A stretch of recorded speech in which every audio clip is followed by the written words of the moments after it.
Muito boa tarde. Boa tarde. Como é o nome da senhora? Maria da Conceição Pereira. E qual é o nome da senhora religioso? Meu orocó é Jagulemi.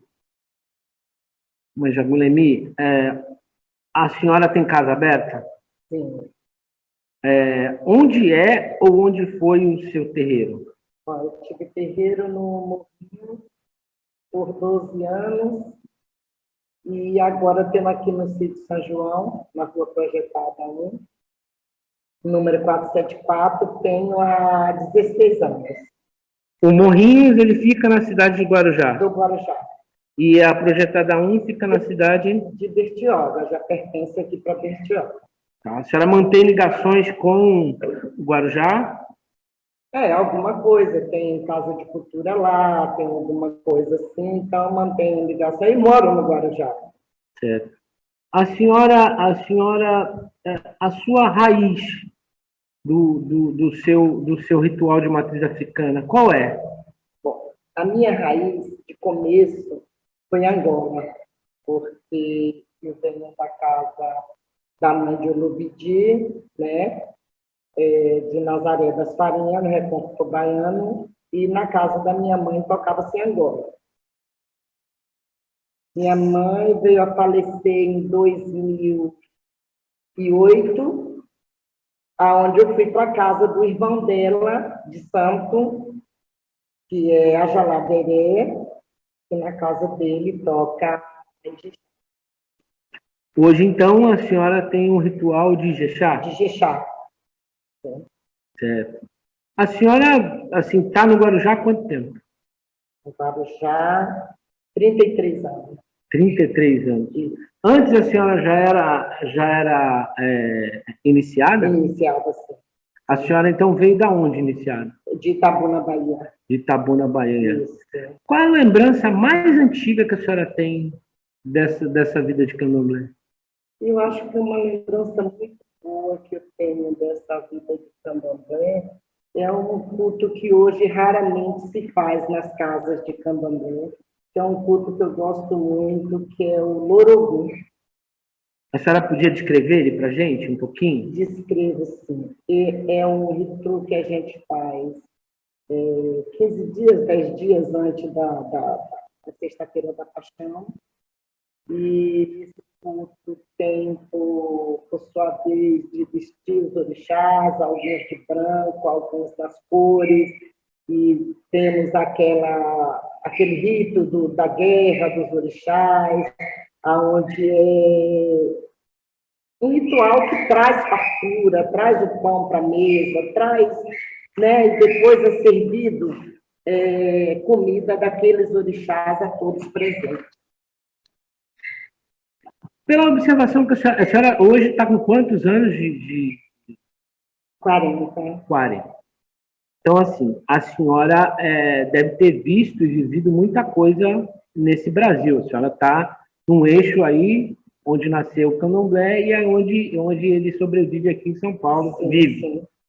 Eu queria saber da senhora o seguinte, dentre o público não iniciado, aquele que só trata o candomblé de uma forma distante, para essas pessoas, a senhora acha que chama mais atenção? Você fala dentro do rito do candomblé? Na sua observação. Na minha observação, o que chama mais atenção da pessoa que não é iniciada, o simpatizante, aquele que vem todo medroso e tal, que chama mais atenção para mim, na minha concepção para eles, são duas festas, Cosme e Damião e festa de Iemanjá. Por quê? Porque é uma festa de todos. Cosme e Damião não precisa ser que a pessoa seja do candomblé para poder ela participar da festa de Cosme. Ela está em tudo, né? Não precisa você dizer assim, eu sou do candomblé, eu sou iniciada no candomblé, então eu vou fazer 7, 14 ou 21 saquinhos de doce ou um bolo para dar para as crianças. Não precisa. A senhora lembrou uma coisa muito importante que a gente percebe muito, números.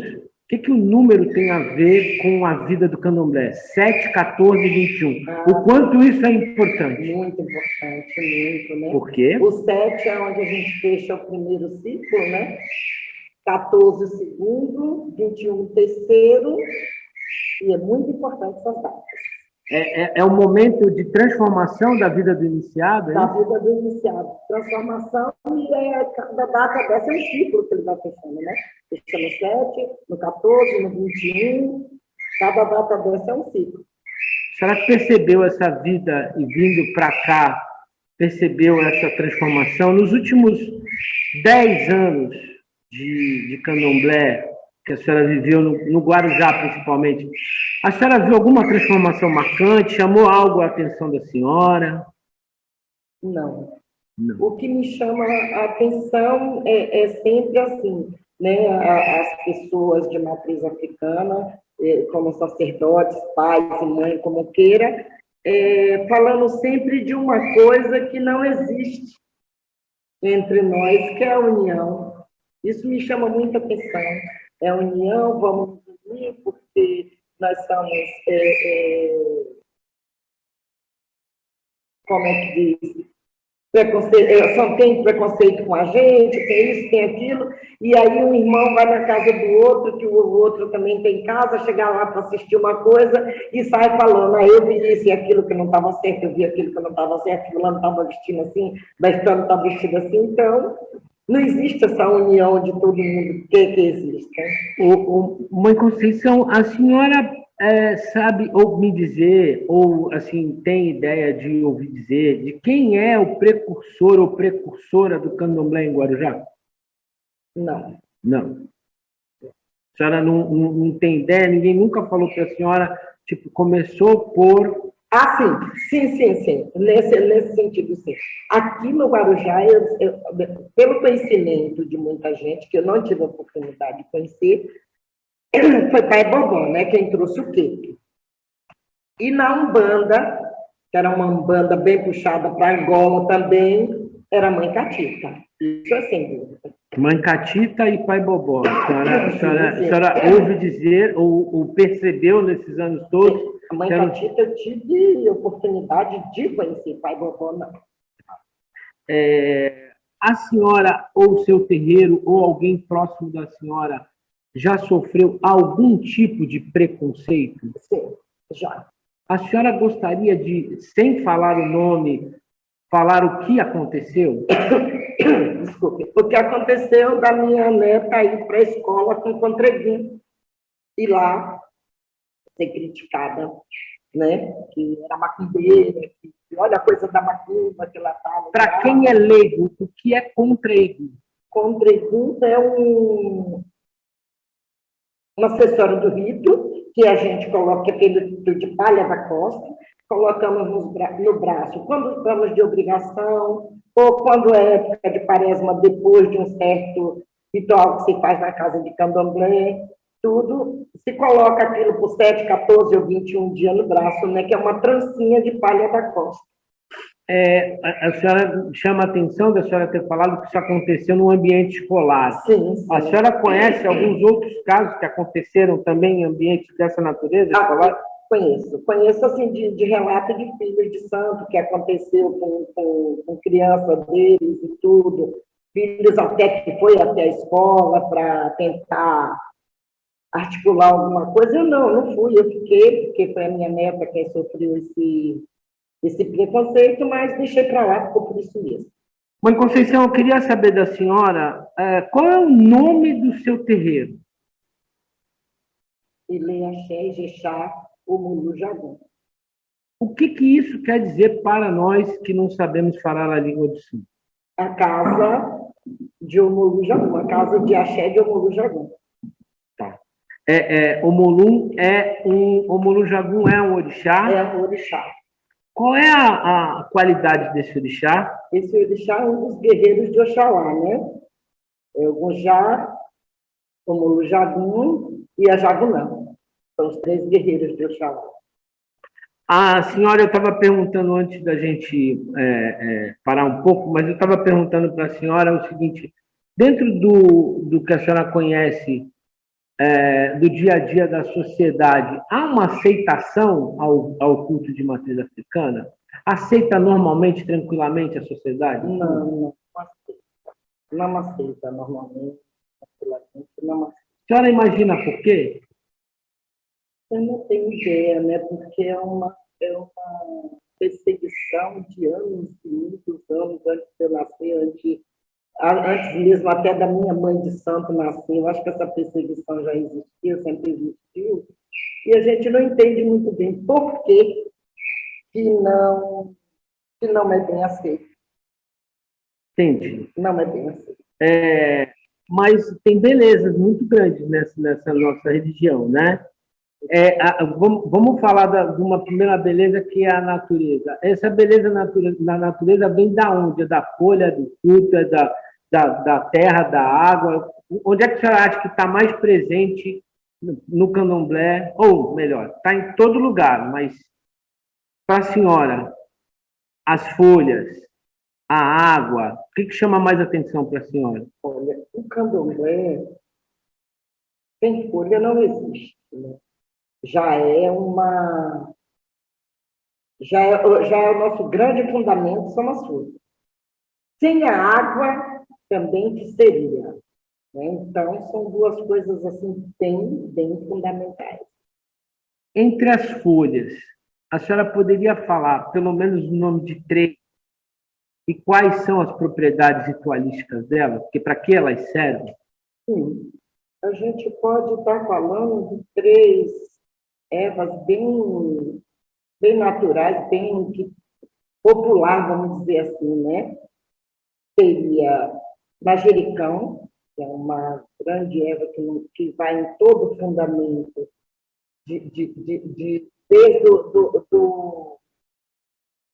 do ori até o banho, de descarrego de tudo mais, o manjericão, que tanto é erva para o candomblé, como é erva para a cozinha do candomblé, como é erva para o chá com iaô. É fundamental essa erva. Falamos também do hortelã, que eles falam muito hortelã miúdo, e lá na Bahia nós falamos hortelã fino, né? Que é também uma erva de Oxaguian, que é uma erva que não pode faltar nos ritos nos rituais de ori, nos rituais de banho, de oceda, essas coisas não podem faltar, né? Que também serve desde para a cozinha, para o alimento do iaú, para o banho do iaú, para o chá do iaú, se necessário, né? E temos também a salsa, que é também uma grande erva no rito de ori, a banho, a saúde, a tudo isso. A senhora falou várias vezes a palavra ori. Para quem não conhece, o que é ori? Ori é a cabeça, como também é o orixá. Perfeito. Outra beleza que a gente percebe muito é a musicalidade no candomblé, nas matrizes africanas.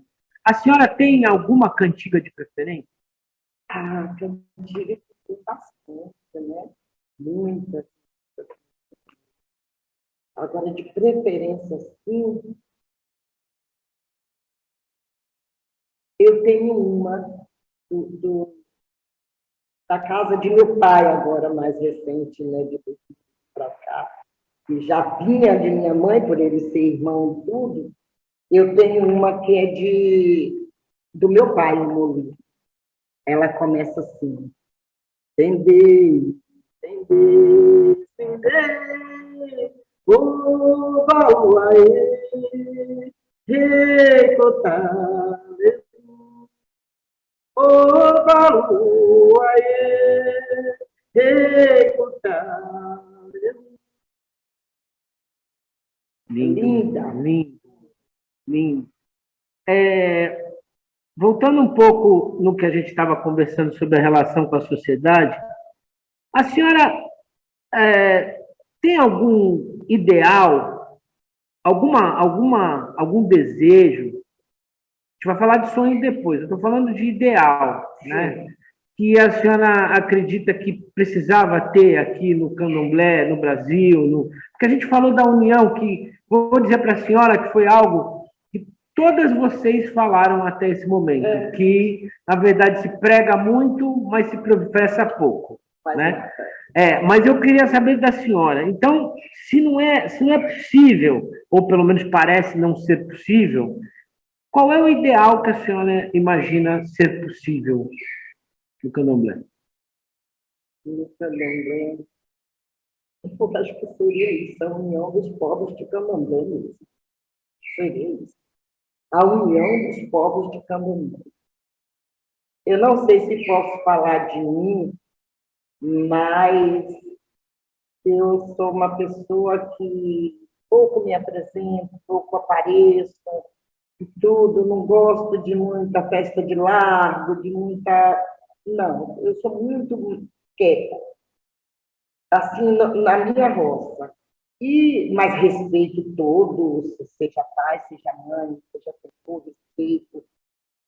E eu não vou citar nomes, mas teve uma passagem lá no meu comércio, e sempre uma pessoa estava lá a conversar e tudo, e eu sempre chegava, benção pai, como você está, tudo bem, tudo tal. E um dia, esse mesmo pai me encontrou em uma roda de candomblé, ele passou por mim, o espaço era muito pequeno, para dizer assim, que ele não me viu ou não me conheceu. E ele passou por mim uma vez, duas, três, na quarta comunidade, ele deu de cara assim comigo, ele me cumprimentou. Agora, por quê? Não tem explicação. Então, o que eu mais desejava dentro do candomblé?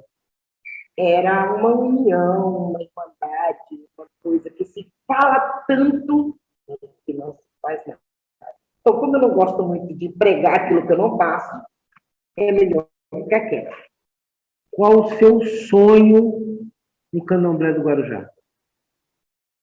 Bom, um deles está se realizando, né? Que seria a estátua da mãe. Esse marco, essa realização, né? E eu digo porque vi Mãe Catita falar muitas vezes, a pessoa que fazia festa de Iemanjá, antes mesmo de se falar em festa de Iemanjá no Guarujá.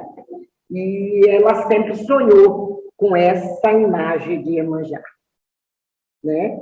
Tanto quando eu falei para ela que o prefeito ia lá em casa, ia falar a respeito dessa imagem, ela falou, eu não acredito. E quando ele chegou e falou, ela falou, eu não acredito. Vocês são mentirosos, vocês falam que vai fazer, não faz. Né? E agora, através do vereador Doidão, está saindo essa estátua tão sonhada para todos nós. Você acha que isso é motivo de união? Porque... Tomara que seja. Porque a festa em si já poderia ser um motivo de união e é um motivo de discórdia. A senhora conhece outros espaços de culto, além do seu terreiro, lógico, que já esteve lá no ambiente, a senhora mantém, e depois eu quero que a senhora fale um pouquinho da associação que a senhora falou no começo, mas a senhora conhece outros espaços de culto que sejam públicos, não estou falando de terreiro, Sim. Que sejam públicos, que tanto no passado quanto agora as pessoas cultuem o orixá? Não. Não conheço. Não conhece? Não. Seria vantagem para o pessoal de matriz africana ter um espaço público de culto aos orixás? Sim. Me explica um pouco isso. Era muito bacana se houvesse, vamos dizer assim, um terreirão, né?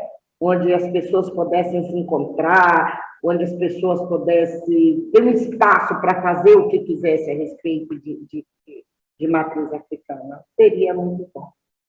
A senhora falou para mim no começo de uma associação. Por mais que eu saiba o que é, ninguém que está vendo esse vídeo sabe. Sim. Então, eu queria que a senhora falasse um pouco na sua concepção que associação é essa e o que ela professa. Associação, você está falando, associação de... Como aqui nós temos... Da Rainha do Mar. Da Rainha do Mar, da Casa de Cultura. Isso. Ah, sim, sim, sim. Associação da Casa de Cultura. Sim. Para mim, aquilo ali seria um ponto de encontro de todos os pais santos, de todas as mães de santos, para um diálogo, para um bate-papo, para um chá de tarde, para uma descontração. E para também um compromisso mais sério. Mas você vai lá, tem meia dúzia de pessoas quando tem. Quando não tem duas, três, porque um não tem tempo, porque não pode, outro está ocupado, está fazendo isso. É complicado manter uma associação sozinho. A associação já diz tudo, tem que ter associados, né? Tem que ter pessoas. E sozinho, para se manter, é difícil. Eu estive em outros lugares, e nesses lugares me contaram da existência de uma federação. A senhora me falou no nome da pessoa, todo mundo falou que fazia, na verdade, a cabeça dessa federação, que é a Mãe Catita. A senhora pode contar um pouquinho do que a senhora tenha percebido dessa federação? Da Mãe Catita, não, porque quando eu tirei documento de federação, não foi com a Mãe Catita, foi com a Mãe Graça, em Santos. Né? Graça? Graça. Graciana? Não, era Graça mesmo, que era filha de Graciano. Foi filha de Graciano. Então, a senhora foi coligada à federação da filha da Graciana, sim, que é chamada Graça. Graça. E a senhora pode me contar quem foi Graciana? Não conheci. E Graça? Que é a Graça, eu só tive contato com ela fui na federação, fiz os documentos, só tenho isso, não tive mais contato com ela. Certo. Tá bom. Bom, nós estamos chegando no final e o que eu queria é que a senhora comentasse algo que, primeiro, se a senhora tem um ou até 3 nomes de pessoas que a senhora possa indicar para fazer parte desse documentário, só que tem que ter mais de 21 anos de iniciado, tá? Se a senhora pudesse, não precisa ser agora, não precisa ser gravado, a senhora pode me indicar depois, fique à vontade. Eu indicaria Mãe Valéria, eu sei que já tem mais tempo de coisa, né? Que inclusive já participou. Já participou. Mãe Terezinha. Que também participou. Já participou. Né? Mãe Helenice, que é uma pessoa também que eu indicaria. Perfeito. Né? Quem seria? A senhora indicou 3. Eu acho que indicaria essas 3 pessoas. Perfeito. Sem problema nenhum. A gente vai procurar para ver se elas têm as 2 que têm interesse e a terceira que a gente ainda não fez contato. Sim. E o final é o seguinte, qual o recado? Qual é a ideia? O que a senhora deixaria como palavra sua para quem vai assistir o documentário? O que eu diria, doutor Renato, é que os sacerdotes, eles fossem mais o sagrado, mais o culto em si, e menos ambição, porque essa discórdia, que eu acredito, ela vem da ambição, como é que eu vou dizer? É isso, né? Porque quando eu fiz santo com minha mãe lá no Baiano, então lá tinha a Mãe Esther, muito pequenininho lá, o bairro Apaga Fogo. O bairro Apaga Fogo na Rua da Ponte. Então, era a Mãe Esther, o Pai Roque e a Mãe Maria. Então, era assim, e Mãe de Olobidi. Então, era assim. Mãe de Olobidi mandava um portador saber se o Pai Roque ia tocar, se a Mãe Esther ia tocar ou se a Mãe Maria ia tocar. Bom, se dos 4, 2 fosse tocar, tocava. Se os 3 fosse tocar, um tocava. Para fazer visita naquela casa. Então, chamava os filhos de santo, quem é que quer ir para a casa de dona fulana, de mãe fulana? Bom, eu quero. Estejam prontos, aqui está onde? E aí a gente arrumava para aquela casa, Lá se comia, lá se bebia, lá se tomava banho, lá se dormia, porque hoje esse condomínio é uma casa de santo, que quer colchão de espuma e tudo mais, né? A gente dormia em cima do banco de madeira, puxava uma esteira, botava ali no canto do barracão, dormia, puxava uma esteira, botava embaixo da árvore, onde tivesse sombra, dormia, para, como disse, quebrava a cabeça do sono, para poder ir embora no dia seguinte.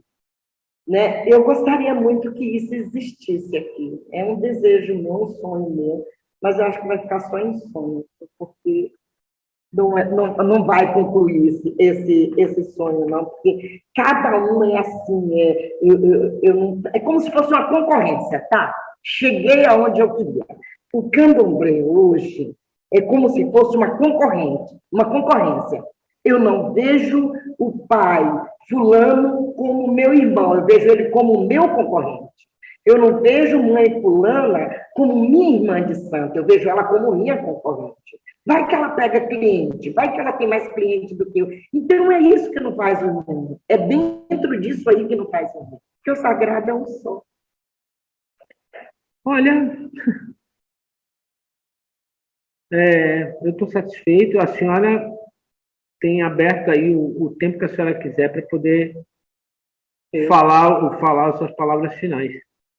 Eu quero agradecer muito pela oportunidade, né? Agradecer por ter esse momento de expor aqui um pouco o que eu penso, um pouco da minha trajetória, né? Um pouco do conhecimento que Candomblé Profundo a gente está todo dia aprendendo, não adianta que não tem dono da verdade.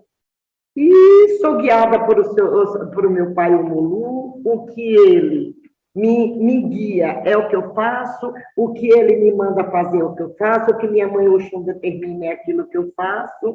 Portanto, eu não tenho uma regra, eu não tenho uma cartilha, eu não tenho um caderno, e assim vou tocando a minha casa já há esses 27 anos.